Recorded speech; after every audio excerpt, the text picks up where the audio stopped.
ท่านกำลังให้เกียรติติดตามรับฟัง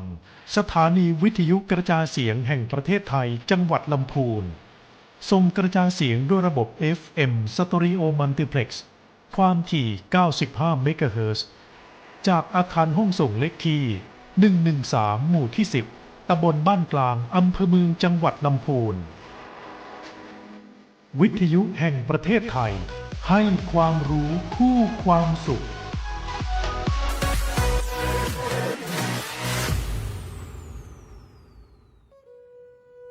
พิรุณโปรยปลายจากฟากฟ้าบนแผ่นดินน้ำตามิสิ้นสายทั่วไทยภูนทเวศโศกมิคลายน้อมใจหมายทรงเสด็จสู่พิมานน้อมสำนึกในพระกรุณาธิคุณข้าพระพุทธเจ้าคณะผู้บริหารข้าราชการและเจ้าหน้าที่สถานีวิทยุกระจายเสียงแห่งประเทศไทยกรมประชาสัมพันธ์รวมมือมาประหยัดกันน้ำมันที่มีก็จะพอใช้ช่วยกันเพื่อประหยัดไฟช่วยชาติช่วยไทยพลังงานพอเพียง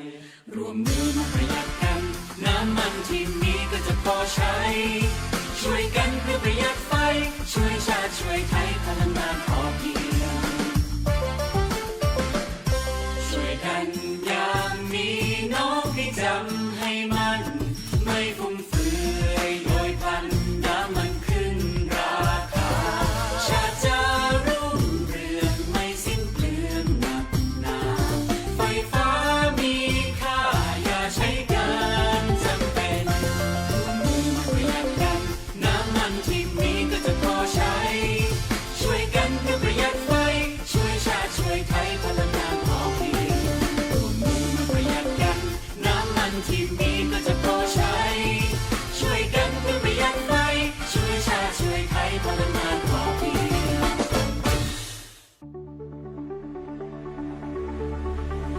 จังหวัดลำพูนเปิดช่องทางการสื่อสารประชาสัมพันธ์แจ้งข่าวสารแจ้งเหตุตลอด 24 ชั่วโมงสายด่วนศูนย์ดำรงธรรมจังหวัดลำพูนโทร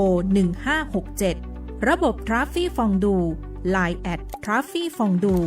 และหากประชาชนพบเห็นการมั่วสุมหรือพฤติการที่อาจก่อให้เกิดความไม่สงบสามารถโทรแจ้งได้ที่สายด่วนตำรวจ 191 หรือที่ทำการปกครองจังหวัดลำพูนโทร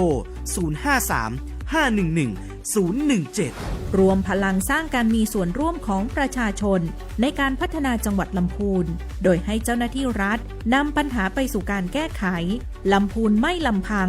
รวมพลังเพื่อลำพูน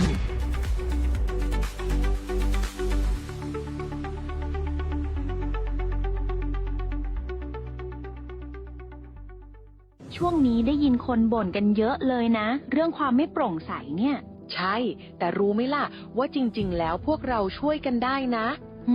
ทำยังไงหรอเดี๋ยวนี้มีช่องทางร้องเรียนที่เข้าถึงง่ายแจ้งเบาะแสได้สะดวกมากอย่างสายด่วนปปช1205อ๋อ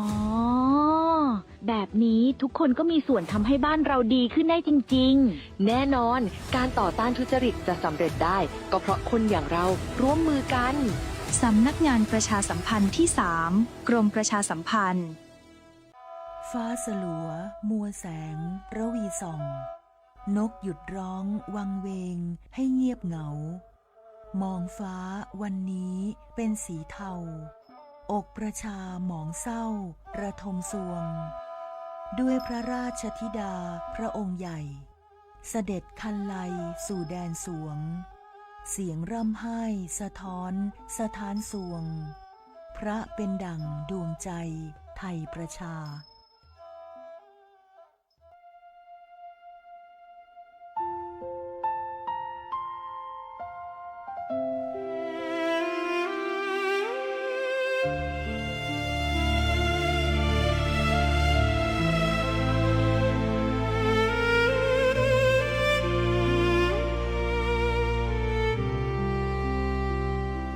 นเรนทิรานิราชแล้วนภา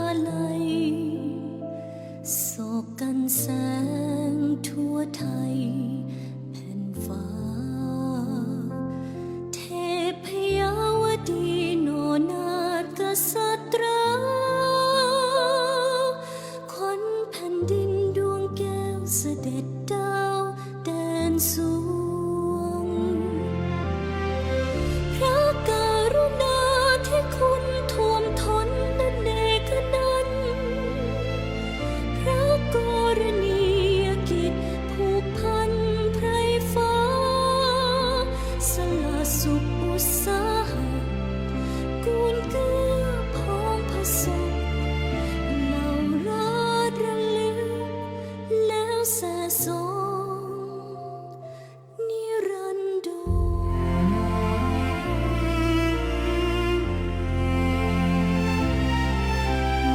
ราชระลึกแล้วแส่สองนิรันดร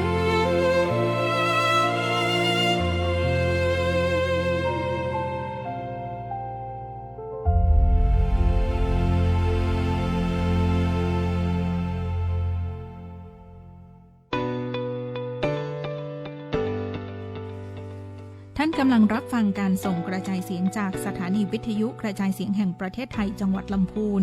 สำนักประชาสัมพันธ์เขต 3 กรมประชาสัมพันธ์กระจายเสียงในระบบ FM Stereo Multiplex ความถี่ 95 เมกะเฮิรตซ์จากอาคารเลขที่ 113 หมู่ที่ 10 ตำบลบ้านกลางอำเภอเมืองจังหวัดลำพูน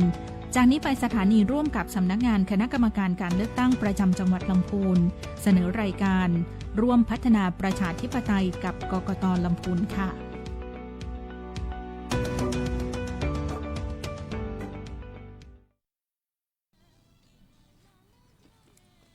ครับสวัสดีครับ สวัสดีครับขอสวัสดีคุณผู้ชมคุณผู้ฟังนะครับทาง FM 95 สวท จังหวัดลำพูนนะครับวันนี้พบกันอีกครั้งนะครับทุกวันอังคารหลังเคารพธงชาติแบบนี้ครับกับรายการร่วมพัฒนาประชาธิปไตยกับกต.จังหวัดลำพูนนะครับวันนี้ผมนายจินวัฒน์ มรดาครับพนักงานการเลือกตั้งปฏิบัติการครับรับหน้าที่เป็นผู้ดำเนินรายการครับแล้วก็ขอสวัสดีนะครับครับสวัสดีครับครับวันนี้ได้รับเกียรตินะครับจากท่านรองศักดาสกุลโกศลนะครับท่านรองผู้อำนวยการสำนักงานคณะกรรมการการเลือกตั้งประจำจังหวัดลำพูนนะครับร่วมมาพูดคุยนะครับแล้วก็แลกเปลี่ยนประเด็นเนื้อหาเกี่ยวกับการเลือกตั้งนะครับและกระบวนการประชาธิปไตยครับผม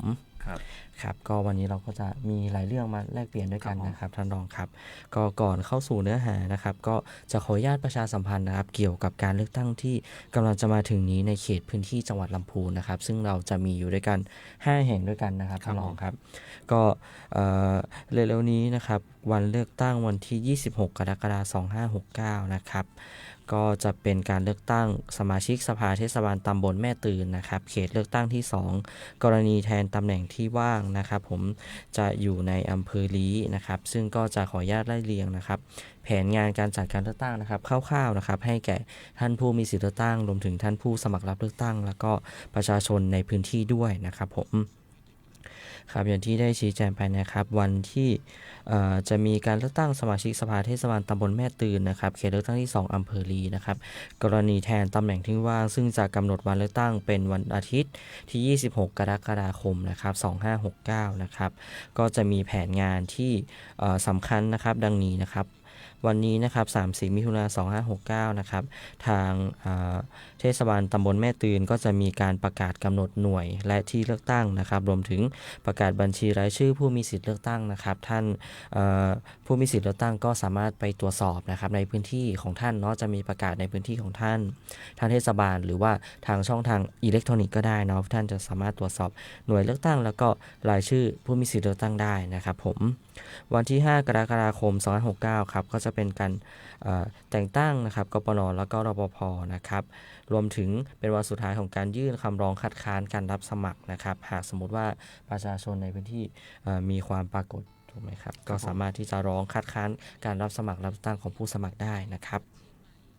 วันที่10 กรกฎาคม 2569ครับเป็นวันสุดท้ายที่เทศบาลตำบลแม่ตื่นนะครับจะส่งหนังสือแจ้งเจ้าบ้านไปยัง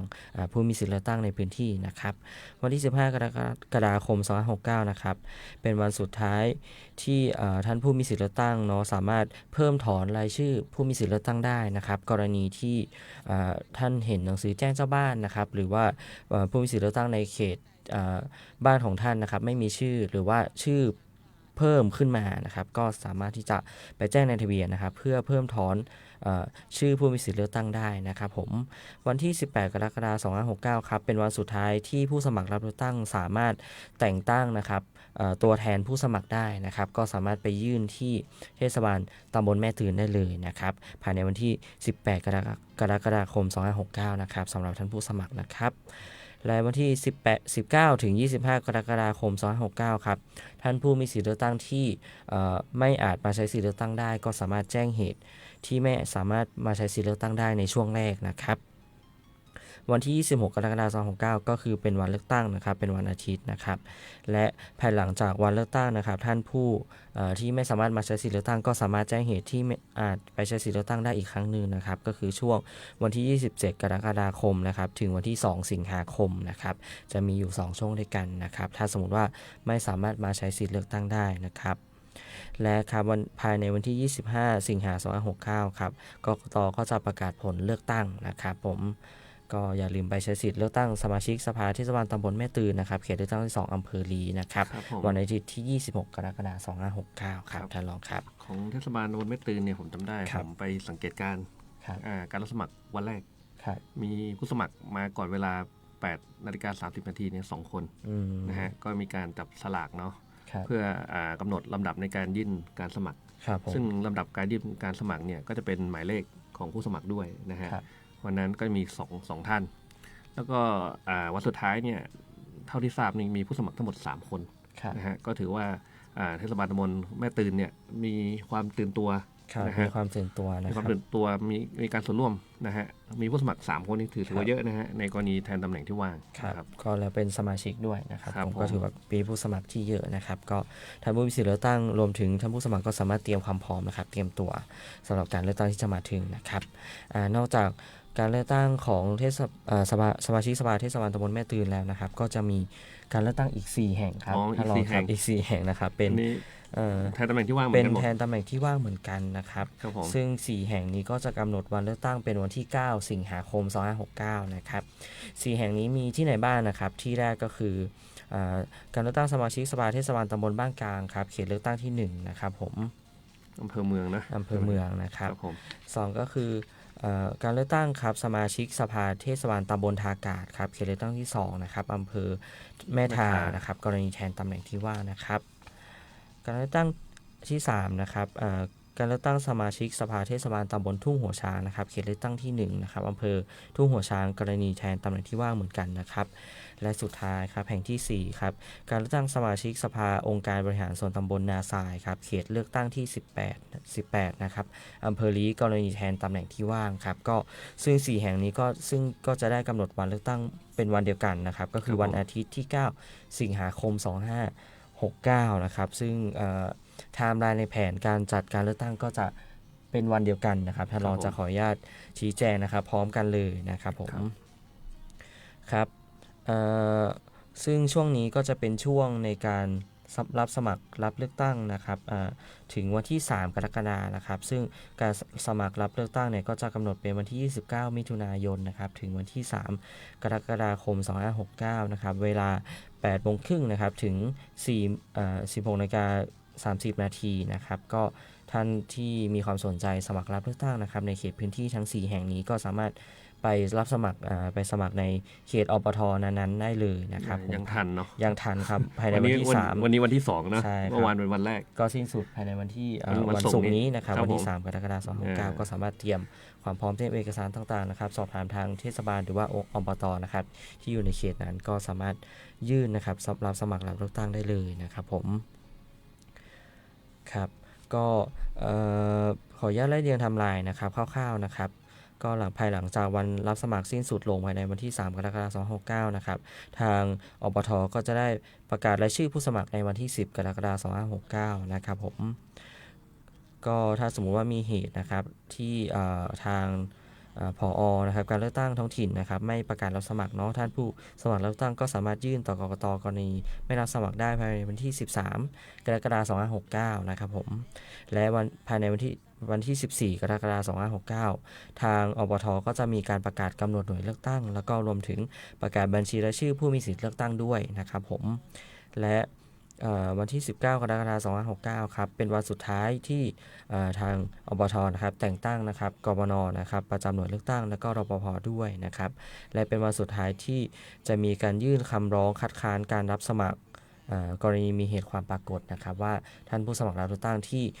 ท้องถิ่นได้ประกาศไปแล้วเนาะเป็นผู้ไม่มีสิทธิ์ลงสมัครรับเลือกตั้งนะครับผม และวันที่ 24 กรกฎาคม 2569 ครับก็จะเป็นวันสุดท้ายที่อบท.นะครับส่งหนังสือแจ้งเจ้าบ้านนะครับไปยังผู้มีสิทธิ์เลือกตั้งนะครับแล้วก็หากได้รับข้อมูลนะครับหนังสือแจ้งเจ้าบ้านแล้วเนาะในบ้านของท่านรู้ว่ามีผู้ขาดหรือผู้เกินเนาะเป็นไม่มีผู้มีสิทธิ์เลือกตั้งเนี่ยขาดหรือเกินนะครับก็สามารถที่จะเพิ่มถอนนะครับรายชื่อผู้มีสิทธิ์เลือกตั้งได้ภายในวันที่ 29 กรกฎาคม 2569 นะครับผมตรงนี้สำคัญนะฮะหนังสือแจ้งเจ้าบ้านเมื่อวานผม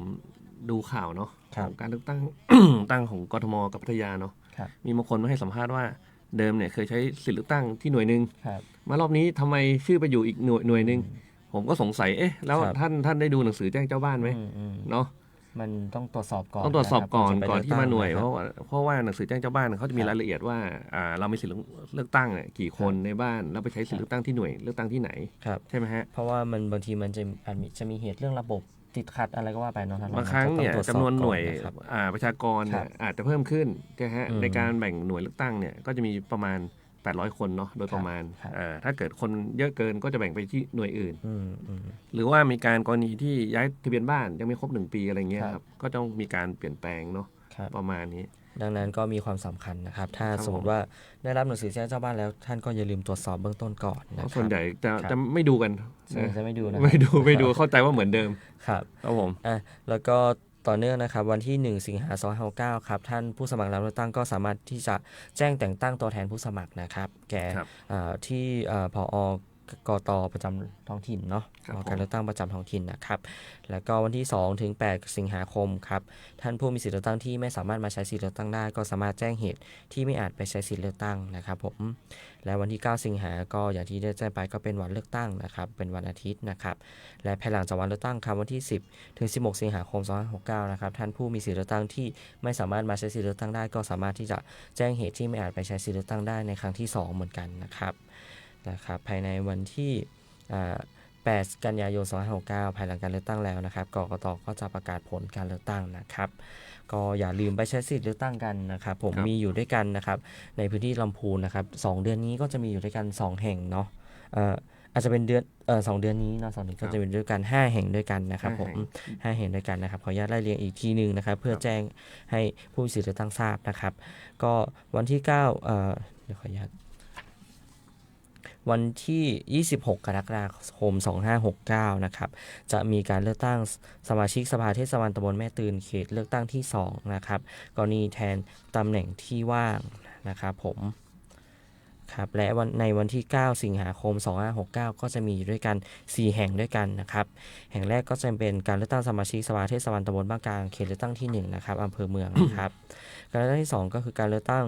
สมาชิกสภาเทศบาลตำบลทาอากาศครับเขตเลือกตั้งที่2ก็อำเภอแม่ทานะครับการเลือกตั้งที่3ก็คือการเลือกตั้งสมาชิกสภาเทศบาลตำบลทุ่งหัวช้างครับเขตเลือกตั้งที่1นะครับอำเภอทุ่งหัวช้างนะครับและสุดท้ายก็คือการเลือกตั้งสมาชิกสภาเทศองค์การบริหารส่วนตำบลนาทรายเขตเลือกตั้งที่18อำเภอลีนะครับผมก็เดี๋ยวเราก็จะประชาสัมพันธ์นะครับผ่านช่องทางประชาสัมพันธ์ของสำนักงานคณะกรรมการการเลือกตั้งประจำจังหวัดลำพูนต่อไปนะครับท่านจะได้ไม่ลืมกันเนาะครับอาจจะมีบางคนสงสัยครับกรณีแทนตำแหน่งที่ว่างมันทำไมมันถึงว่างครับครับก็อันนี้เคสนี้ก็จะมี2เคสด้วยกันก็จะเป็นการลาออกใช่ไหมครับก็คือปกติเนี่ยเวลาเราเลือกตั้งกรณีครบวาระใช่ไหมฮะครบวาระปุ๊บเลือกตั้งแล้วจะมีวาระเนี่ยในการดำรงตำแหน่ง4 ปีใช่ไหมฮะแต่ในระหว่างนั้นเนี่ยอาจจะมีเหตุนะเหตุที่ทำให้ตำแหน่งว่างลงซึ่งเหตุเนี่ยการทำให้ตำแหน่งว่างลงเนี่ยมีหลายเหตุนะฮะก็จะมีหลักๆก็จะมีตายเงี้ยตายเสียชีวิตลาออกบางคนอาจจะป่วยหรือว่าแบบไม่มีเวลาไปทำธุรกิจส่วนตัวเขาก็จะลาออกอะไรประมาณนี้หรือว่าอาจจะขาดคุณสมบัตินะฮะมาพบภายหลังว่ามีคดีเช่นเป็นเจ้ามือเจ้าสำนักอะไรประมาณนี้ครับบางครั้งอาจจะลืมว่านานละบางคนเคยถูกจับนานละเป็นเจ้ามือหวยอะไรเงี้ยฮะแล้วก็มาสมัครแล้วตอนหลังเนี่ยตรวจสอบพบเนี่ยก็เลยต้องให้ออกแล้วก็มีการเลือกตั้งใหม่ซึ่งกรณีแทนตำแหน่งที่ว่างเนี่ยคนที่ได้รับการเลือกตั้งเนี่ยก็จะอยู่เท่ากับวาระของคนเดิมในกรณีของสมาชิกครับผมอันนี้คือกรณีตำแหน่งที่ว่างแทนตำแหน่งที่ว่างก็คือเป็นเหตุอื่นนอกจากครบวาระครับผม ก็มีหลายเคสด้วยกันอย่างที่ท่านรองได้แจ้งไปนะครับก็ถือว่าจริงๆจังหวัดลำพูนเป็นจังหวัดเล็กเนาะแต่ว่ามีการเลือกตั้งต่อเนื่องมาต่อเนื่องเยอะครับท่านรองครับเพราะอย่างแม่ตื่นเนาะแม่ตื่นเนี่ยวันนั้นผมไปสังเกตการเนี่ยท่านปลัดก็บอกว่าแม่ตื่นเนี่ยมีการเลือกตั้งทุกปีเลยทั้งครบวันละนะแทนตำแหน่งที่ว่างอะไรอย่างเงี้ยฮะแล้วเขาบอกว่ากรณีแทนตำแหน่งที่ว่างเนี่ยมันก็เหมือนกับการเลือกตั้งกรณีครบวาระเพียงแต่ว่าหน่วยอาจจะน้อยกว่านิดนึงแค่นั้นนะฮะก็สโคปมันก็จะเล็กลงแล้วก็งบประมาณก็จะใช้ก็เยอะเหมือนกันครับก็เอางบประมาณไปเลือกตั้งจนจะไม่มีงบไปพัฒนาครับผมทางท้องถิ่นได้แจ้งมาเนาะครับก็ต้องเลือกดีๆมาครับผมก็แล้วทีนี้ท่านผู้มีสิทธิเลือกตั้งก็อย่าลืมที่จะตรวจสอบสิทธิ์ตัวเองอย่างต่อเนื่องด้วยเนาะเพราะว่าการเลือกตั้งแทนตำแหน่งที่ว่างเนี่ยบางทีท่านอาจจะไม่อยู่ในพื้นที่ครับผม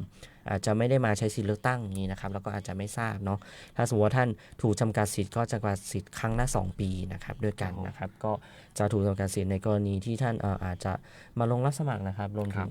เป็นกำนันผู้ใหญ่บ้านด้วยนะครับผมรวมถึงรับสมัครเป็นสมาชิกสภาท้องถิ่นรวมถึงการร้องเรียนต่างๆด้วยถ้าท่านไม่สามารถมาใช้สิทธิเลือกตั้งได้เนี่ยอาจจะมีบางเคสที่ท่านไม่สามารถใช้สิทธิ์ได้นะครับผมก็อย่าลืมไม่มาใช้สิทธิ์ไม่ได้ก็อย่าลืมแจ้งเหตุที่ไม่อาจมาใช้สิทธิ์ก็ปัจจุบันก็ง่ายเนาะไม่ต้องไปที่อำเภอหรือว่าเทศบาลที่มีชื่อแล้วนะครับท่านก็สามารถแจ้งเหตุทางออนไลน์ได้เหมือนกันนะครับสามารถค้นหาแจ้งเหตุที่ไม่อาจไปใช้สิทธิเลือกตั้งนะครับก็แต่ว่าต้องเป็นช่วงนะครับที่เราได้แจ้งไปแล้วนะครับผมท่านถึงสามารถแจ้งเหตุที่ไม่อาจไปใช้สิทธิ์ได้ก็คือคร่าวๆก็คือก่อนวันเลือกตั้ง7 วันนะครับก็หลังวันเลือกตั้ง7 วันนะครับผมก็อย่าลืมตรวจสอบสิทธิ์กันด้วยนะครับในช่วงแรกนี้เราก็จะขออนุญาตอธิบายนะครับพูดคุยเนื้อหาเกี่ยวกับการเลือกตั้งท้องถิ่นที่จะมาถึงนี้ไปก่อนนะครับผมแล้วก็เดี๋ยวให้ท่านผู้ฟังนะครับท่านผู้ชมผู้ฟังนะครับรับชมบทเพลงเพราะๆจากทางสถานีนะครับสวทจังหวัดลำพูนก่อนนะครับแล้วก็กลับมาพบกันในครั้งที่2ครับช่วงที่2กับรายการร่วมพัฒนาประชาธิปไตยกับกรจังหวัดลำพูนครับ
ช่ำเย็นไหลซอกกระเซ็นจากดอยสายน้ำน้อยรวมลำแควเป็นแม่น้ำใหญ่สิ่งวังยมนานกว้างใหญ่ไพศาลทั่วล้านนาไทย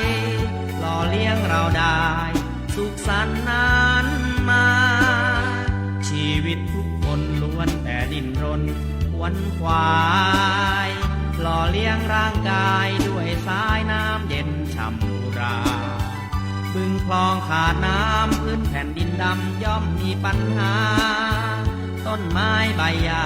แห้งเหี่ยวเช้าร้อนเรารุ่มกายลูกล่วงผ่านประมาณ10 ปีทั่วพื้นปัทภีร่มรื่นเย็นสบายบนดอยเขียวขจีมีแต่ต้นไม้ต้นเล็กต้นใหญ่สัตว์อาศัยร่วมกันลำธาร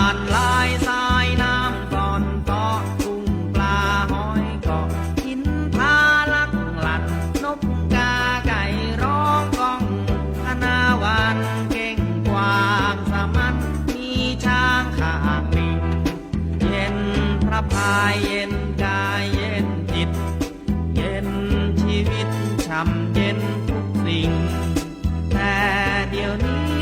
มันร้อนจริงๆนานยมวังปิงเหือดแห้งแล้งทารา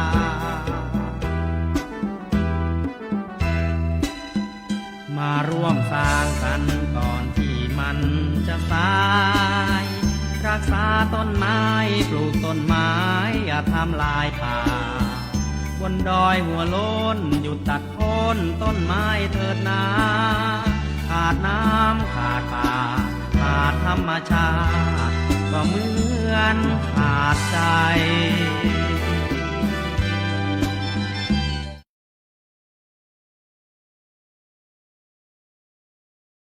95 มันคือสมทจังหวัดลำพูนกันอีกครั้งหนึ่งนะครับพบกับรายการร่วมพัฒนาประชาธิปไตยกับกต.จังหวัดลำพูนในช่วงที่2นะครับครับผมครับช่วงแรกเราก็ได้พูดคุยนะครับเกี่ยวกับการเลือกตั้งนะครับแทน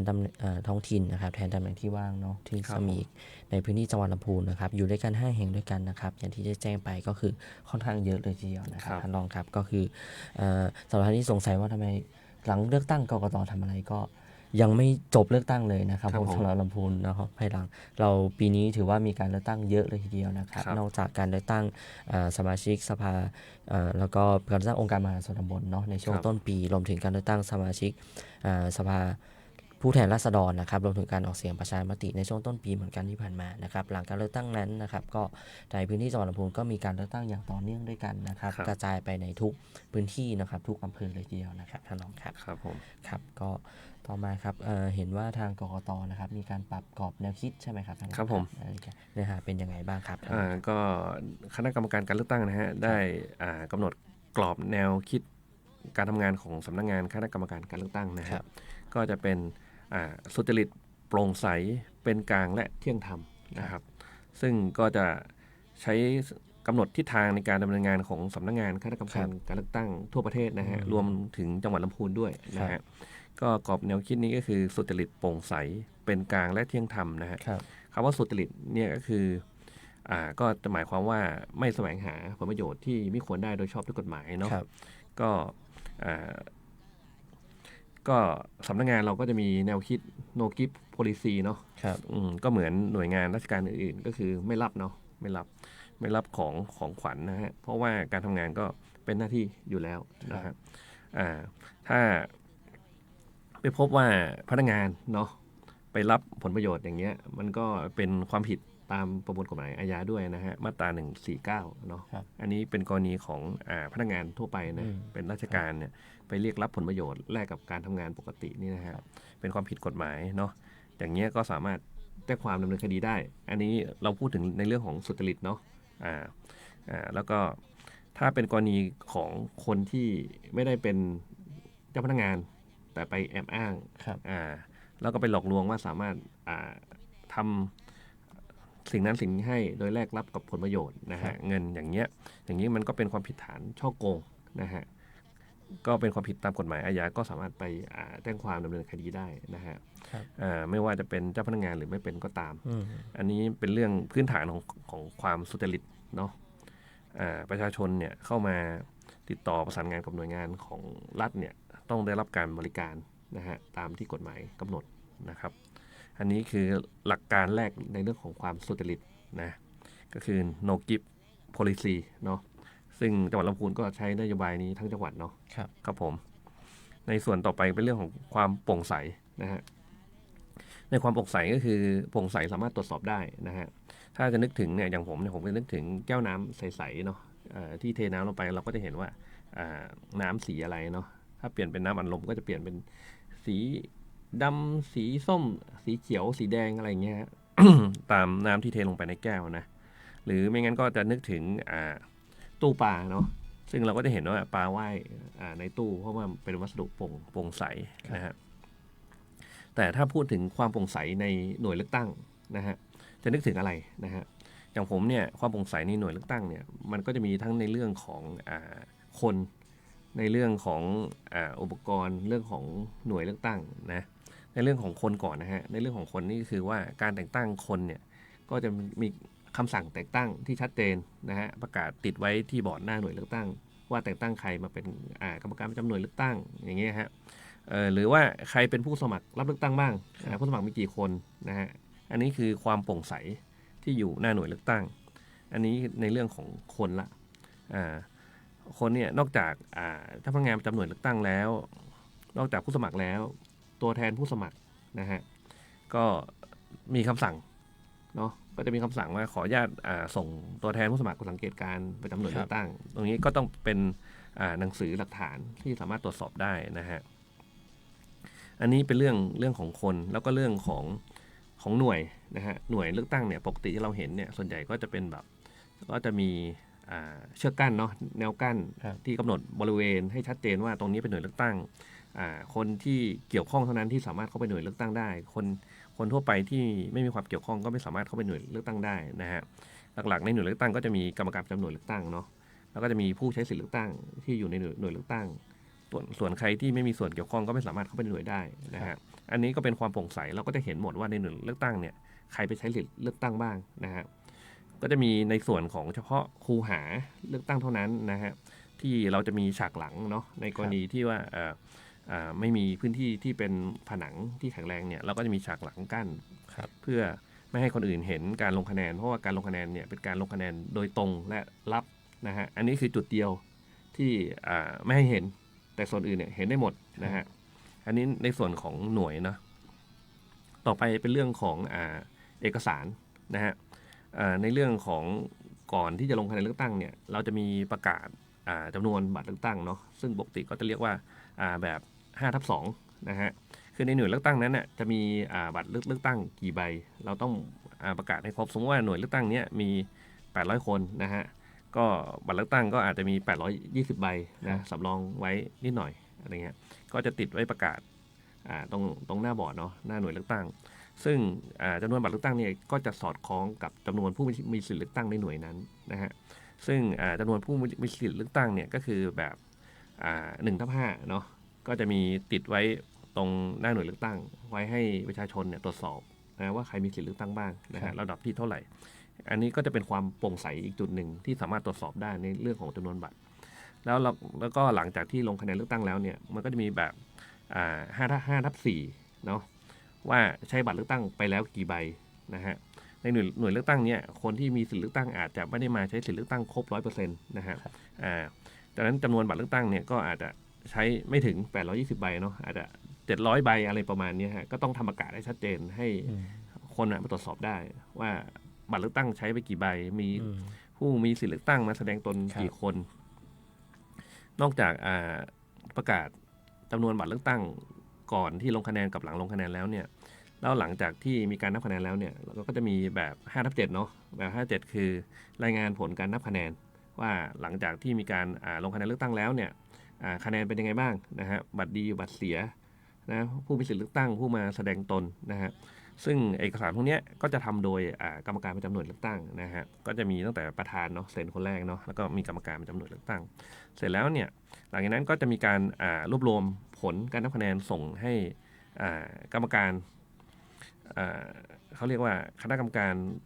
ประจำองค์กรส่วนท้องถิ่นนะในส่วนของการจัดการเลือกตั้งมีหน้าที่กำกับดูแลนะทั้งหมดก็จะหลังจากนั้นเนี่ยเขาก็ตรวจสอบว่า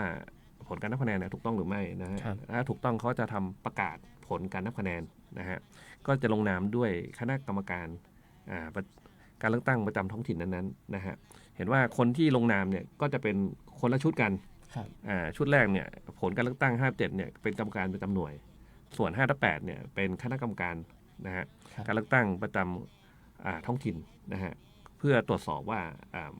ชอบด้วยกฎหมายหรือไม่นะฮะอันนี้เป็นเรื่องของความโปร่งใสในหน่วยเลือกตั้งนะฮะสมมุติว่า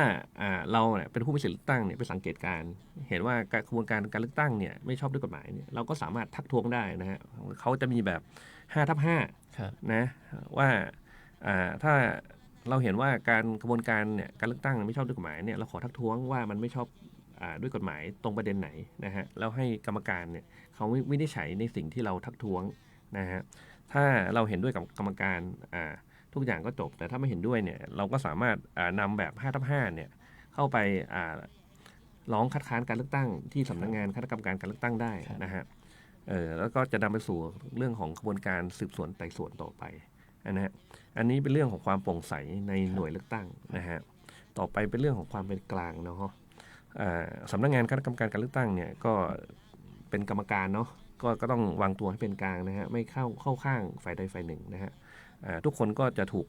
ปฏิบัติภายใต้ระเบียบกฎหมายเดียวกันนะฮะกกต.ก็จะทำหน้าที่ตัดสินใครที่ทำผิดกฎหมายเนี่ยเราก็ลงโทษตามกฎหมายเนาะเสนอไปตามขั้นตอนที่กฎหมายกำหนดนะฮะอันนี้ในเรื่องของความเป็นกลางถ้าไม่เป็นกลางนี่ก็จะมีความผิดนะกกต.นะก็จะผิดกฎหมายอาญามาตรา157เนาะเจ้าพนักงานนะฮะเราเว้นการปฏิบัติหน้าที่หรือปฏิบัติหน้าที่โดยไม่ชอบด้วยกฎหมายนะฮะก็จะมีกฎหมายเนี่ยกำหนดอยู่นะฮะ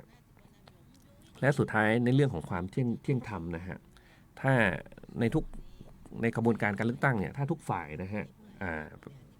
ปฏิบัติตามกฎระเบียบของกฎหมายไม่ว่าของผู้สมัครเนาะไม่ว่าของผู้มีสิทธิเลือกตั้งไม่ว่ากกต.เนี่ยการเลือกตั้ง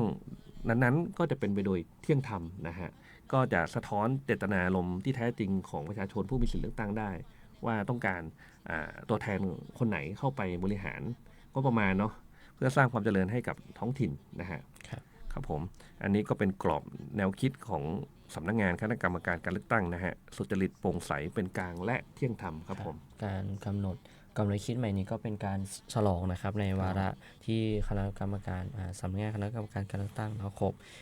28 ปีด้วยนะครับท่านรองครับก็จะได้ครบรอบไปเป็นในวันที่9 มิถุนายน 2569นะครับก็ท่านกกต.ชุดใหม่นะครับนำโดยท่านณรงค์ กรรณวรินทร์นะครับท่านประธานกรรมการการเลือกตั้งนะครับก็ได้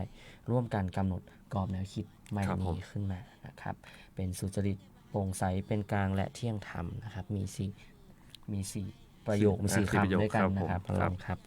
อันนี้ก็เป็นเนื้อหาภายในสำนักงานครับผมครับลำดับต่อมานะครับทางสำนักงานคณะกรรมการการเลือกตั้งประจำจังหวัดลำพูนนะครับนอกจากดูแลในการจัดกระบวนการเลือกตั้งแล้วนะครับท่านรองครับเราก็มีการดำเนินการนะครับเกี่ยวกับกิจกรรมนะครับส่งเสริมประชาธิปไตยด้วยนะครับ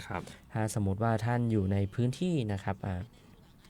เป็นในรูปแบบขององค์กรการศึกษาเนาะรวมถึงท่านกำนันผู้ใหญ่บ้านในพื้นที่นะครับก็อาจจะเคยมาทำงานร่วมกับ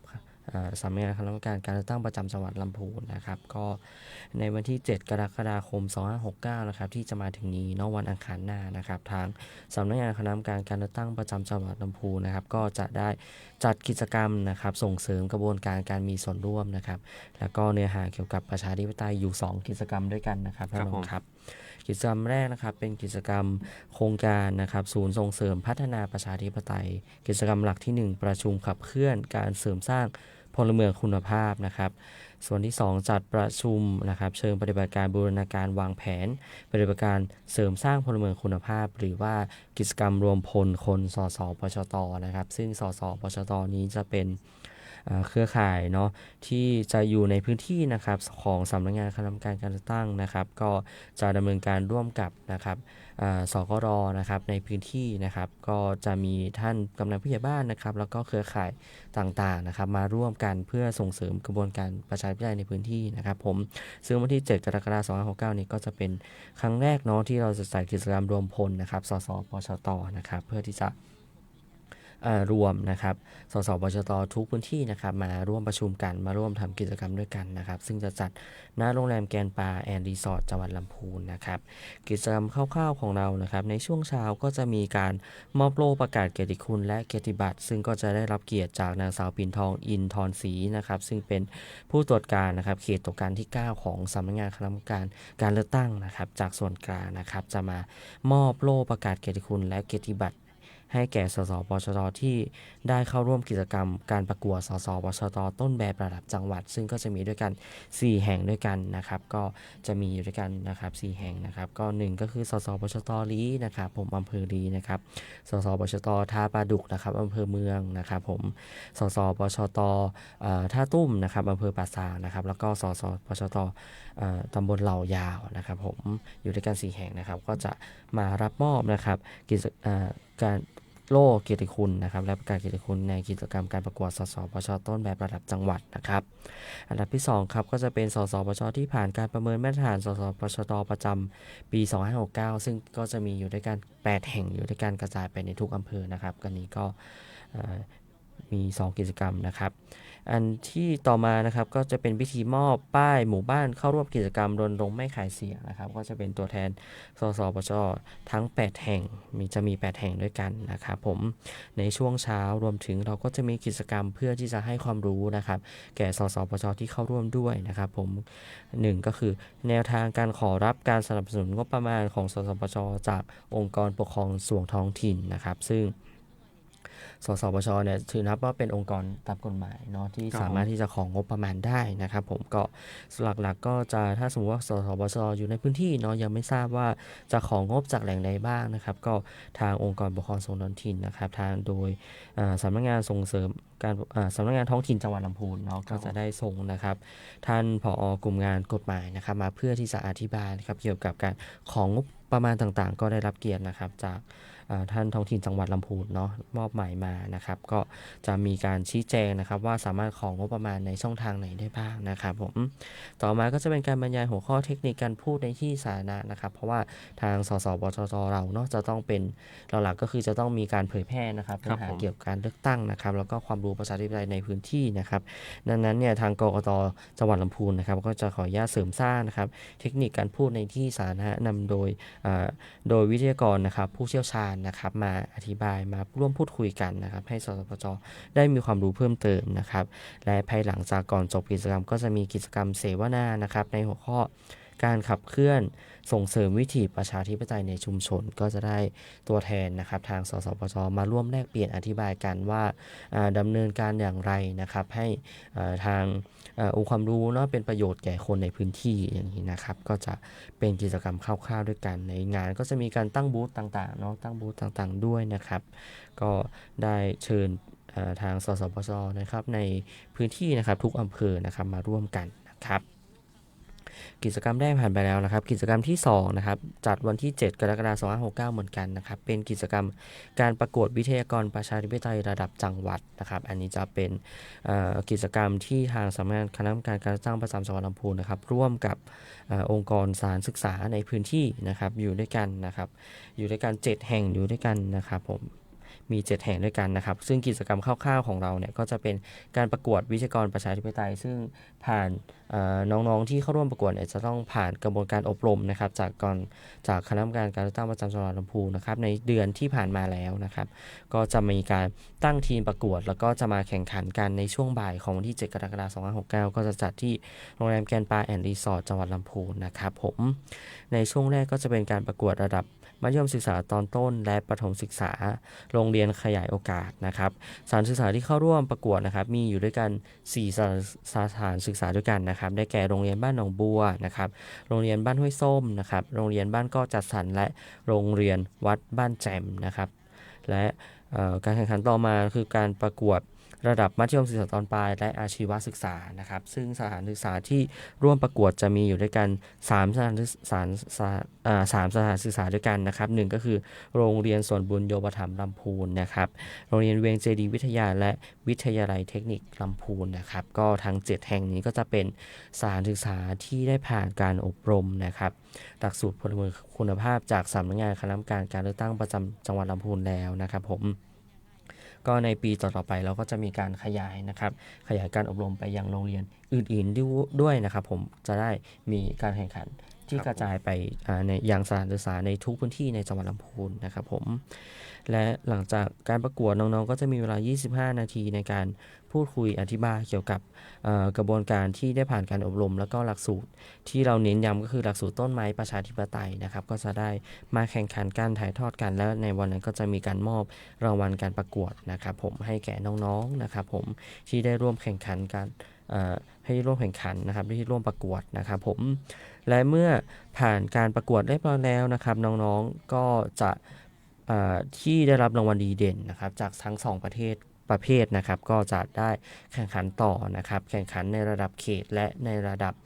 ประเทศต่อไปนะครับก็เราอาจจะได้เห็นนะครับทีมนะครับนักเรียนนะครับของโรงสถานศึกษาในจังหวัดลำพูนนะครับสามารถที่จะแข่งขันในระดับประเทศได้ด้วยนะครับผมอันนี้ก็จะเป็นกิจกรรมนะครับที่ทางสำนักงานคณะกรรมการการเลือกตั้งประจำจังหวัดลำพูนได้ดำเนินการนะครับเร็วๆนี้เหมือนกันนะครับผมครับนอกเหนือจากการเลือกตั้งอย่างที่ได้แจ้งไปเราก็จะมีการจัดกิจกรรมกระบวนการมีส่วนร่วมด้วยนะครับถ้าสมมติว่าประชาชนในพื้นที่นะครับมีความสนใจนะครับก็สามารถที่จะมาร่วมนะครับกิจกรรมเนาะเพื่อส่งเสริมประชาธิปไตยในพื้นที่จังหวัดลำพูนให้เจริญเติบโตพัฒนายิ่งขึ้นไปนะครับนอกเหนือจากกิจกรรมที่เราลงไปในพื้นที่ของสสปชตแล้วก็กิจกรรมของในสถานศึกษาแล้วนะครับและเร็วๆนี้ก็จะมีกิจกรรมที่เราลงไปในเกี่ยวกับพรรคการเมืองด้วยใช่ไหมครับท่านรองครับเป็นการอบรมพรรคการเมืองคุณภาพนะครับซึ่งผมก็เป็นวิทยากรนะครับไปอบรมมานะครับรับอบรมจากส่วนกลางมาก็จะมีการจัดอีกครั้งหนึ่งในเดือนสิงหาคมนะครับเป็นการอบรมนะครับหลักสูตรพรรคการเมืองคุณภาพซึ่งเป็นปีที่2แล้วนะครับท่านรองครับอันนี้นะครับทางสำนักงานคณะกรรมการการตั้งประจำจังหวัดลำพูนก็ได้ประสานงานไปยังเดี๋ยวจะมีการพูดคุยกันอีกทีนึงนะครับแล้วก็จะได้ประสานงานไปยังตัวแทนพรรคการเมืองนะครับในพื้นที่นะครับเพื่อที่จะส่งนะครับเจ้าหน้าที่นะครับหรือว่าสมาชิกพรรคการเมืองนะครับมาร่วมอบรมกับทางกกต.เพื่อส่งเสริมนะครับทุกเครือข่ายนะครับให้สามารถที่จะร่วม